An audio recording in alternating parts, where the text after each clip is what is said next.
sa Kababayan Today. Ako po si G. Tonji. It's going to be a very historical and transformative day here in our studio. We will be celebrating a milestone in the history of us Filipinos here in the US of A. At mapapanood niyo po ako na mag-iibang anyo po. Ako po si G. Tonji. Welcome to Kababayan Today. At ngayong taong ito, ipinagdiriwan natin ang 50th anniversary ng Delano Grape Strike. Isang makasaysayang yugto ng ating mga ninuno dito sa Amerika. Panoorin po natin to.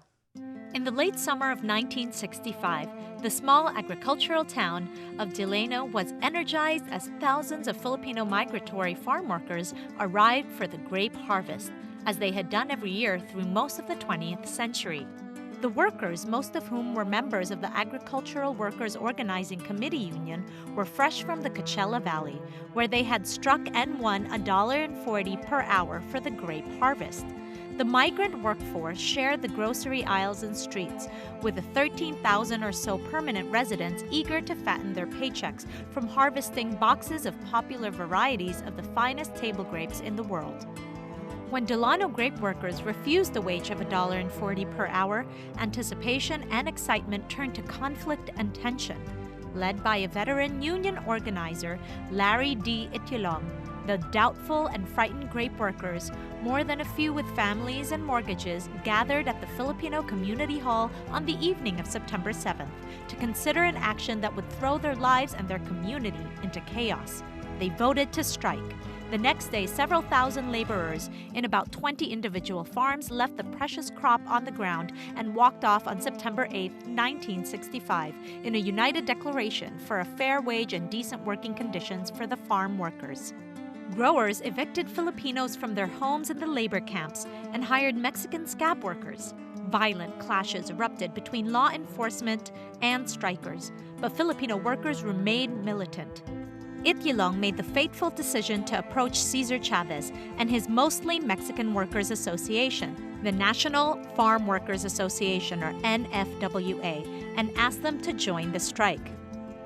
In 1966, the NFWA merged to form the United Farm Workers Organizing Committee.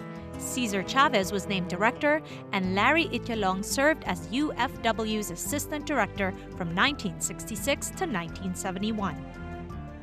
To talk more about the history of the Filipino-American community in Central California and their celebration is Alex Edillor, the president of the Filipino-American National Historical Society, the Delano Chapter. Joining us on the phone, welcome Alex! Kamusta?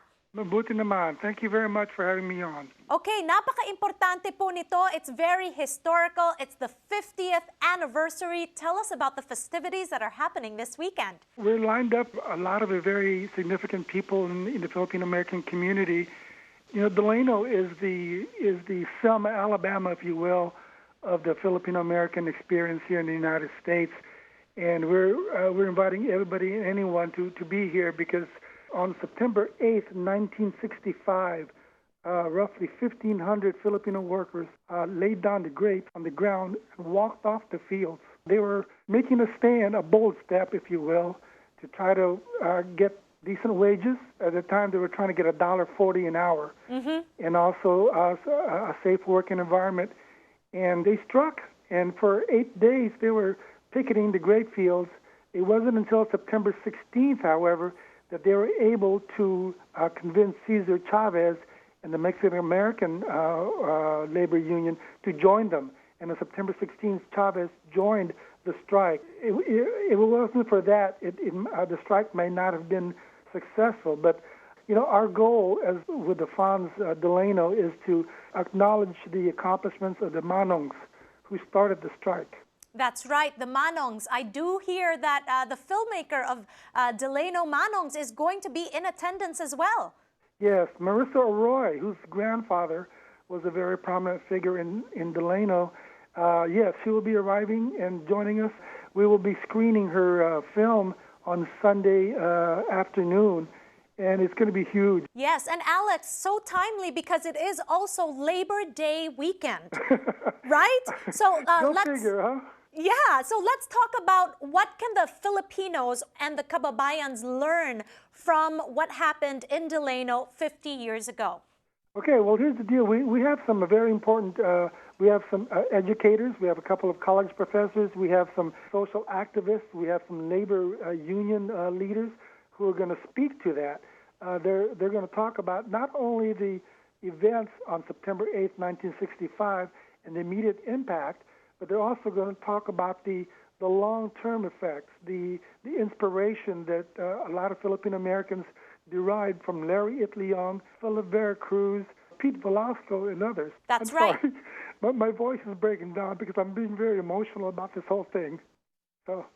Alex, thank you so much for talking to us on Kababayan Today. Please understand that we are here to share with the Kababayans this amazing celebration that's happening this weekend in Delano. Mga kababayan, pumunta po kayo if you are available. Alex, we've run out of time, unfortunately. Maraming salamat for joining us. And thank you once again for sharing this news with all our kababayans. Thank you very much. All right. At ngayon naman, pagbalik natin sa Kababayan Today, magtra-transform ako. You won't want to miss this. We'll be right back.